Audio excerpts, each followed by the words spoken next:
Hello friends. இந்திய அணியின் captain Rohit சர்மாவின் captaincy மீது இங்கிலாந்து முன்னாள் வீரர்களின் விமர்சனங்கள் அதிகரித்ததற்கான காரணம் குறித்து பார்க்கலாம். இங்கிலாந்து அணிக்கு எதிரான முதல் டெஸ்ட் போட்டியில் இந்திய அணி 28 ரன்கள் வித்தியாசத்தில் தோல்வியடைந்தது. இந்த போட்டியில் 100 ரன்கள் முன்னிலை பெற்ற போதும் இந்திய அணி தோல்வியடைந்தது. இதுவே முதல் முறையாகும்.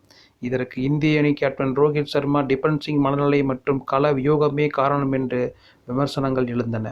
இருப்பினும் 2021ஆம் ஆண்டு இங்கிலாந்து அணி சுற்றுப்பயணம் செய்தபோது சென்னையில் நடந்த முதல் டெஸ்டில் தோல்வியடைந்தது. இதனைத் தொடர்ந்து மாஸ் கம்பேக் கொடுத்து டெஸ்ட் தொடரை வென்றது.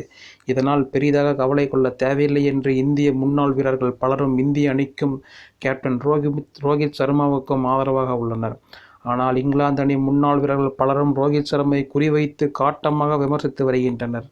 குறிப்பாக இங்கிலாந்து ஜாம்பவான் ஜெஃப்ரி பாய்காட் ரோஹித் சர்மாவிற்கு 37 வயதாகிவிட்ட நிலையில் அவரால் பெரிய ரன்களை சேர்த்து வெற்றி பெற்று கொடுக்கும் காலத்தை கடந்துவிட்டார். இதனால் இந்திய மண்ணில் வெல்வதற்கு இங்கிலாந்து அணிக்கு நல்ல சான்ஸ் கிடைத்துள்ளதாக விமர்சித்தார்.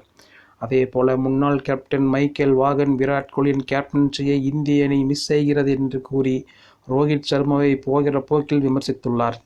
ஏற்கனவே இந்திய அணியின் சீனியர் வீரர்களான விராட் கோலி, KL ராகுல், ஜடேஜா ஆகியோர் சில போட்டிகளில் விலகியுள்ளனர். இதனால் இரண்டாவது போட்டியில் வென்றால் இங்கிலாந்து அணி தொடரை வெல்வதற்கு மிகச்சிறந்த வாய்ப்பாக அமையும். இதனை மனதில் வைத்து இந்திய அணியின் சீனியர் வீரரான ரோஹித் சர்மாவின் நம்பிக்கையை குலைப்பதற்காக இங்கிலாந்து முன்னாள் வீரர்கள் இந்திய கேப்டனை காட்டமாக விமர்சிக்க தொடங்கியுள்ளதாக பார்க்கப்படுகிறது. ஆனால் ரோஹித் சர்மா எப்போதும் முதல் சில போட்டிகளில் சொதப்பலான ஆட்டத்தையே வெளிப்படுத்துவார். தென்னாப்பிரிக்கா எதிரான டெஸ்ட் தொடரில் கூட முதல் போட்டியில் கேப்டன்சியில் கொடூரமாக சொதப்பியிருந்தார். ஆனால் இரண்டாவது போட்டியில் சொல்லி வைத்து வீழ்த்தி காட்டினார்.